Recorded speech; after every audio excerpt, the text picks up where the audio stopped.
Hello, everyone, and welcome back to another episode of Big Questions, Small Steps. My name is Amanda, and I'm so glad that you could join me today. Today, we are going to be talking about one of the youngest Christian denominations, but it has the oldest roots, with backgrounds going back to the very beginning of Protestantism. And it also is near and dear to me because this is the denomination that I was a part of for 40 some odd years before I decided to leave Christianity and pursue my journey towards converting to Judaism. So this is an important one for me, and hopefully this will share some insights because it's not a denomination that many know of. Today, we are talking about the United Church of Christ. If you're ready, let's hit the intro and we'll begin.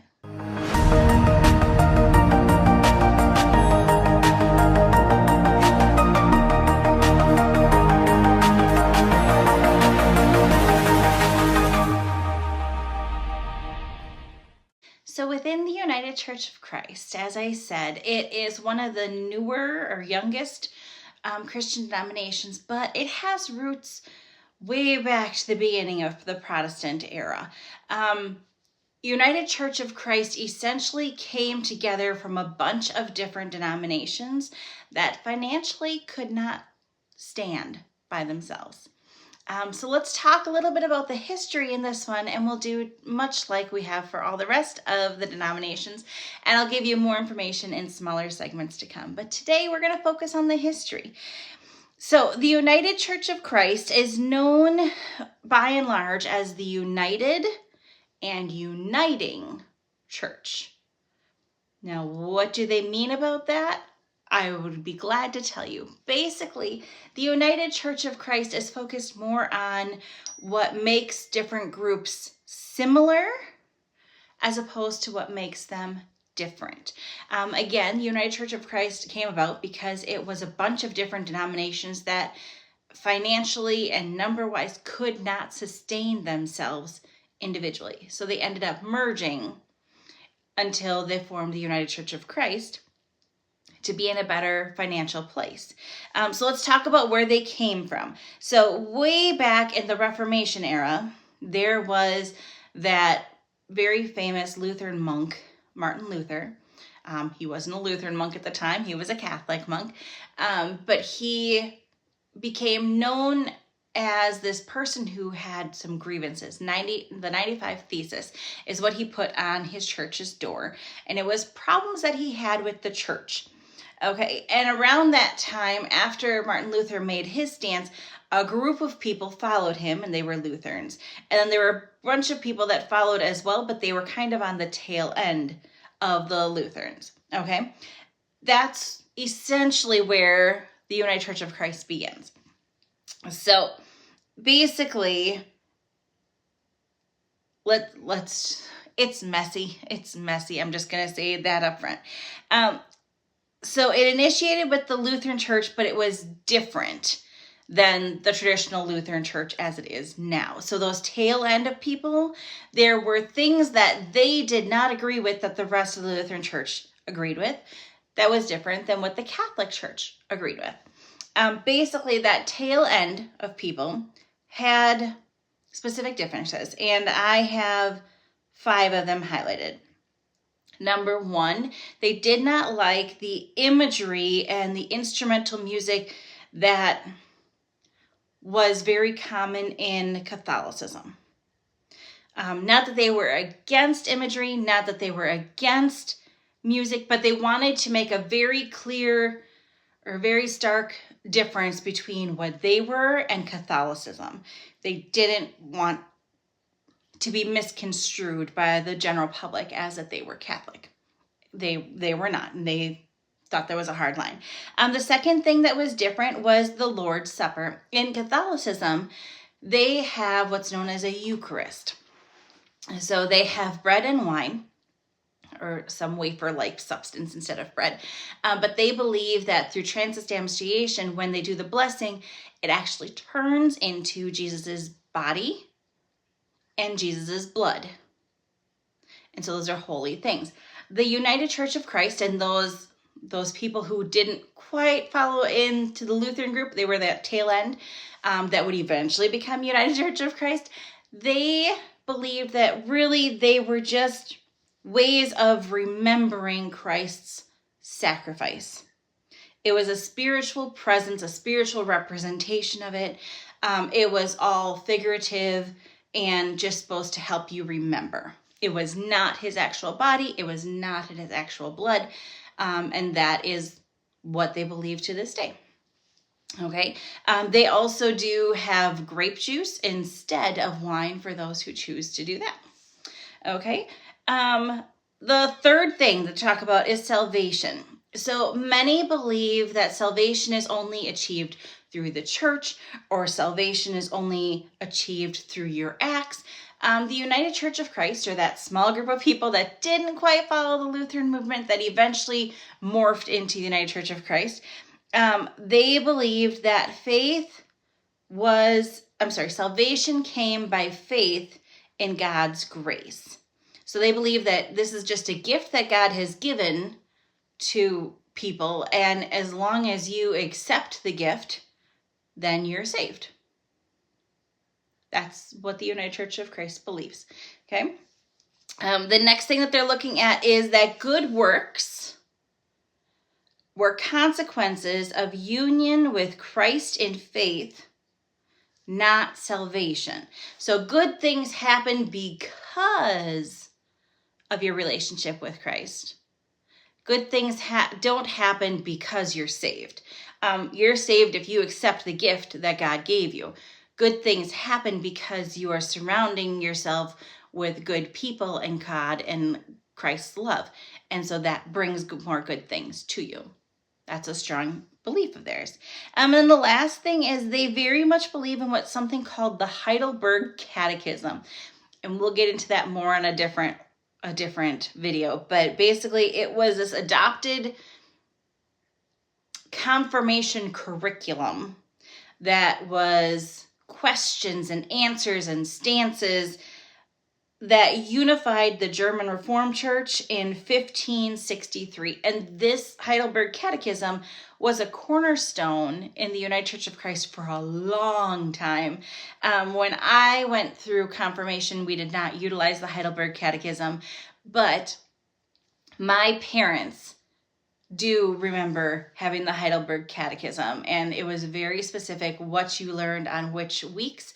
And there was a period right before confirmation where you had questioning from the congregation that would happen, and you would basically stand up there and have to prove that you're worthy to become this body, to become part of this body. So it definitely was interesting, and we'll explore that further in a different video. But getting back to it, so those are the tenets of basically why they didn't click with Lutherans. They knew they were different than Catholic. They knew they were different than Lutheran. So what happened? Well, there were many different side denominations that were out and about. There were Reformed churches. There was the Church of England. There was Anglican churches.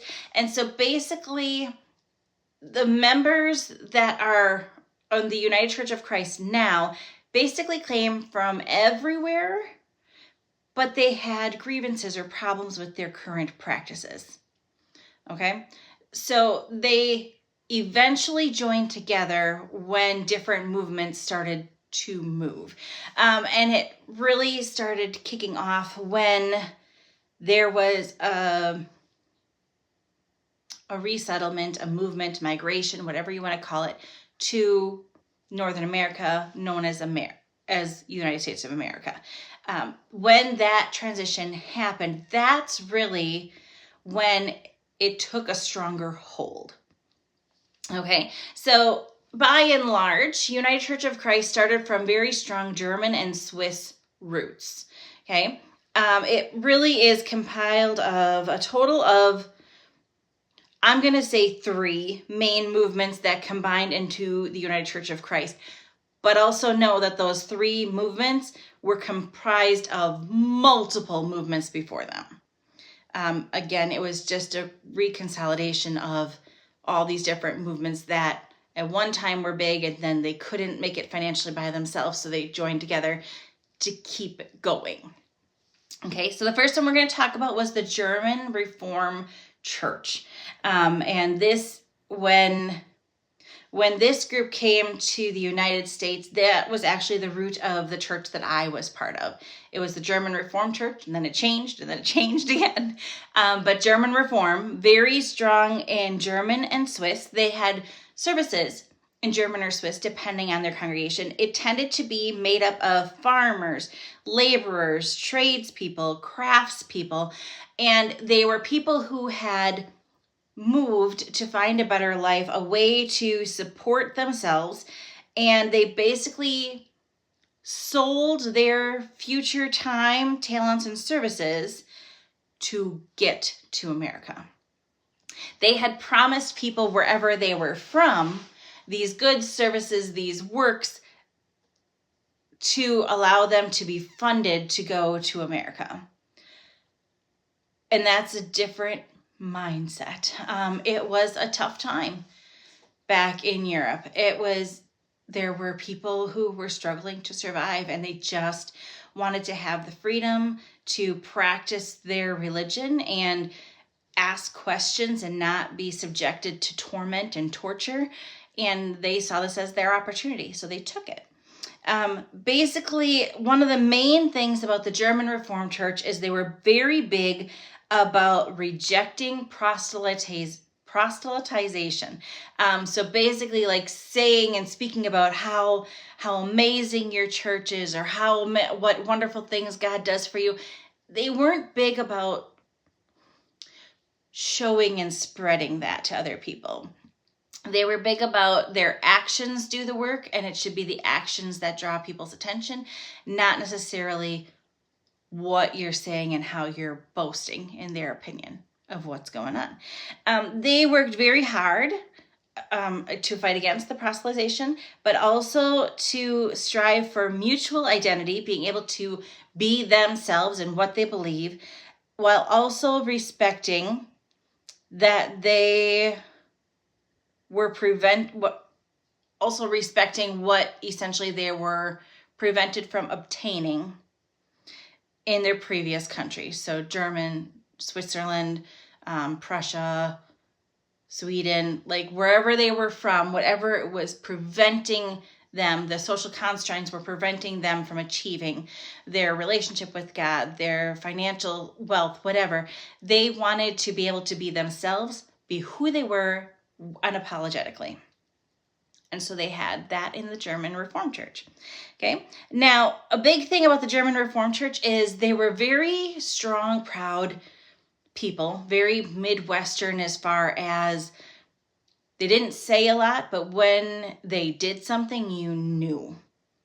And they moved with great force. So, for example, in 1793, there was a great war going to start soon, the Independence War with the colonies of England. And there was a group of farmers that wrapped both the Liberty Bell and the bells from the Church of Christ in potato sacks and hid them within Allentown, Pennsylvania. That was members of the German Reformed Church. They did this because they knew that these symbols were important, and they didn't want them to be damaged by the actions of others. So they took it upon themselves to take these items and hide them and protect them. So they did that. And they are also known because they, being strong, proud people, actually had a lot of female ministers. By 1921, they had over 3,000. 1921.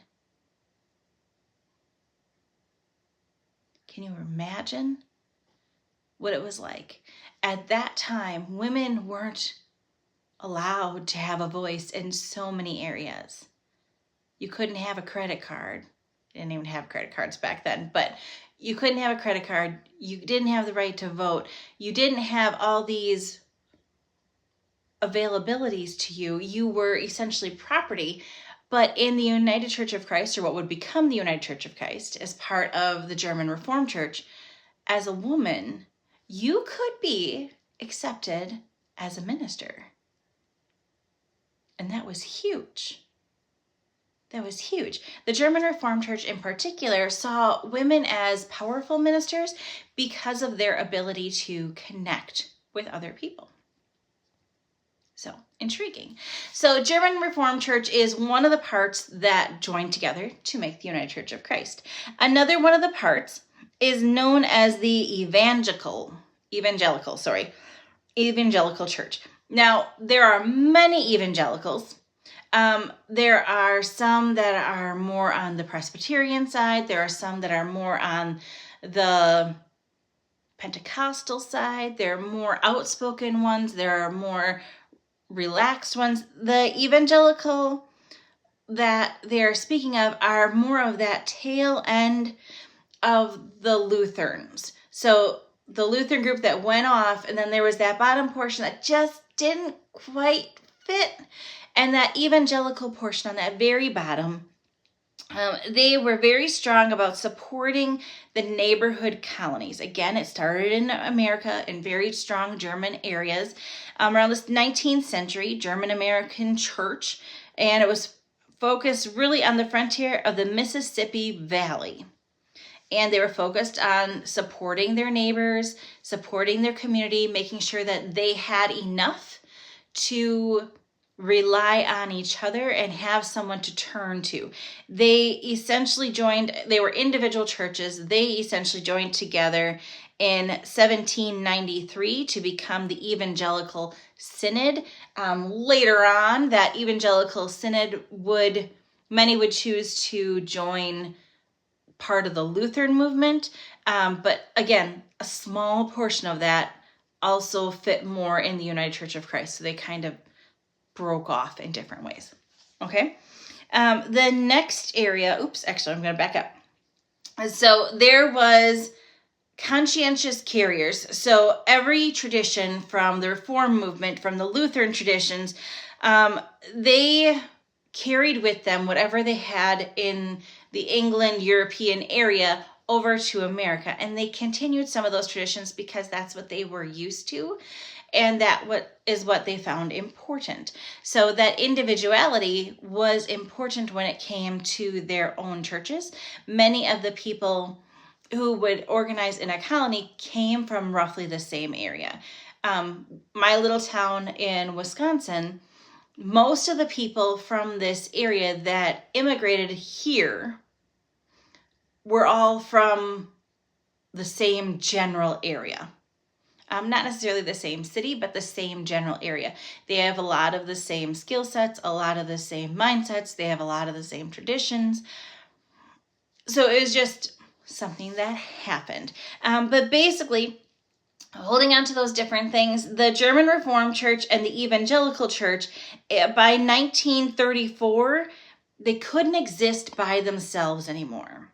Okay? They started in the early 1900s. By 1934, June 26th, 1934 to be specific, they could not financially afford to operate both of them anymore. And seeing as how there were more similarities than differences between the two, they decided they were going to join together and focus on the similarities, and the differences, they just kind of let you do what you wanted to do as long as it didn't interact with the similarities that everybody shared. Okay. Then there was a third group. This group was known as the Congregationalists. Congregation. I know, congregation doesn't sound the most pleasing, but that's what happened. It actually started as the England Reform, or the English Reform, also known as the Church of England. It was an offshoot of that. And it initially was composed of people from the England area that again had immigrated over to the United States of America. I'm going to switch that frequently, I have a feeling. But they immigrated over to America, and it was the small changes that they made to make that church no longer the Church of England or the Anglican Church. It was the Congregationalist congregations. Okay?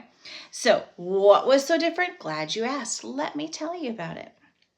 So together they formed on June 17th, 1931. So just shortly before the other two groups merged, they joined together. They were concerned about freedom of religious expression and local autonomy, being sure that the church that they were a part of was in charge of their church. The people who had moved here were sick of having rulings by the King of England. They didn't want him saying, this is how you have to worship. This is what you need to believe. They didn't want that oversight that the Pope had over the Catholic Church. They wanted local authority. They wanted to be able to express themselves as they deemed necessary based on their relationship with God. Very important. So they were very strong about that. They wanted to get rid of the church's old remnants of pietism. So that staunch ego that many people had, that idea that some people are better than others, they didn't want that. They wanted everybody to be on the same level. So that's another thing they did. This group, again, had many, many strong women leaders. They had leaders from the time of the 1600s. Yeah, so females were seen as very big roles, important roles. They could be ministers. They could have leadership positions. They could run different things from a very early time period. Even before they had a legal voice, they were able to run the local churches in the congregations. Interesting. By the 1800s, they were known as being very outspoken, particularly for the rights of the Black community.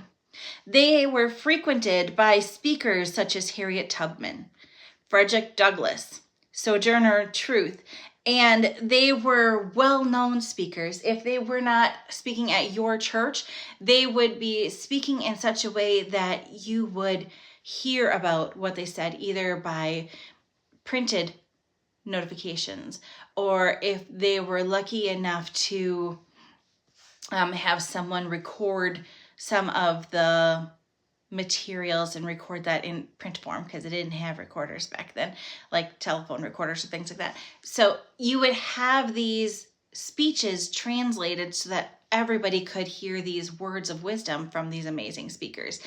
And that was very unheard of at this time, that you would not only be so welcoming to people who were of different ethnicities and different backgrounds, but to put such emphasis on females and their leadership role, and then to also put such leadership abilities and put such focus on people who were in minority communities that were overlooked and mistreated by so many.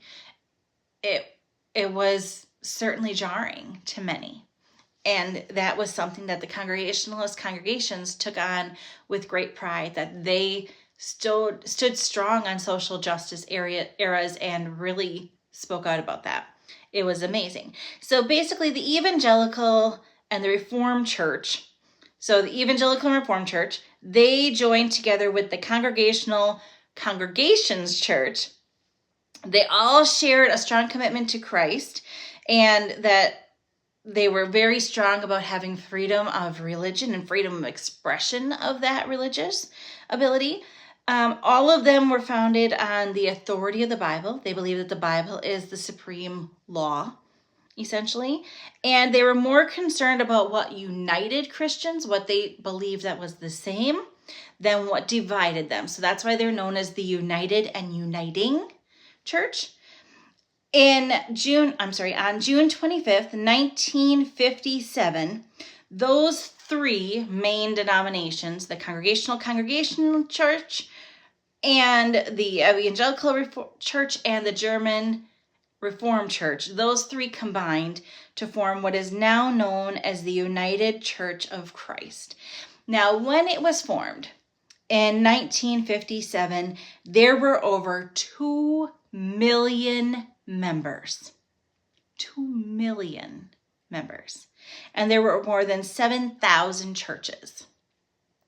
It was huge. When people started to see that there were places where they could be them and not be judged for how they practice or when they practice or whatever, and they could focus more on what people had in common, that was huge. That was huge for many communities. Now, times have changed since then. As of our current standings in the United Church of Christ, they're currently in 2020.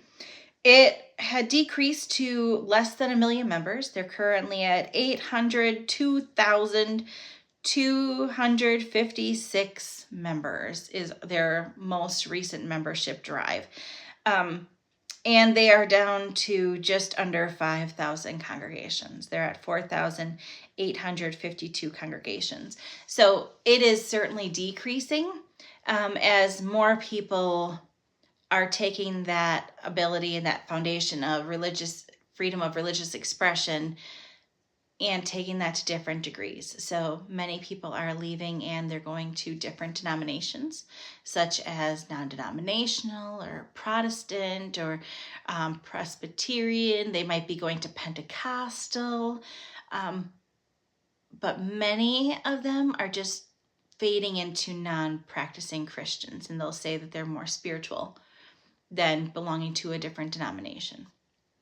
And that's where they're currently at. So that's their history in a nutshell. It's very messy, but basically when you think of United Church of Christ, what you need to know is it started as multiple small churches that essentially those small churches tried to band together to survive, and financially they couldn't survive on their own. So then they would try to band with more people. There have been talks before I left United Church of Christ that there were talks of actually joining with a few other Christian denominations, because again, they're getting to that point where financially it's more challenging to meet your demands and your pay for your buildings and your pastors and things like that. That with declining membership, it might make more sense because they are the united and uniting. Perhaps it would make more sense to join with this denomination so you have a little bit bigger pool to pull from. So that's where the United Church of Christ is today. Now, next time, we're going to talk about their beliefs, what they believe. We're going to talk about their statements that they follow as well. And we're going to talk a little bit more about the different denominations. So United Church of Christ is known as the United and Uniting Church, which means they focus on the similarities, not the differences. So there are many different denominations who see that and recognize that. So they will also do what's called dual yoking of the members. So if a United Church of Christ member goes to this other church, if they are dual yoked, they can receive all the different sacraments that you would in United Church of Christ and be fully accepted as a full member. So we'll talk about that more next time. Don't want to get ahead of myself. But if you enjoyed today's episode, I would love it if you would hit that subscribe button so you can hear as soon as we release our next video, and certainly hit that like button so I know that you were watching this video. That helps me a great deal. Until next time, please take care of yourself, and remember, the more we know, the more we grow. Take care.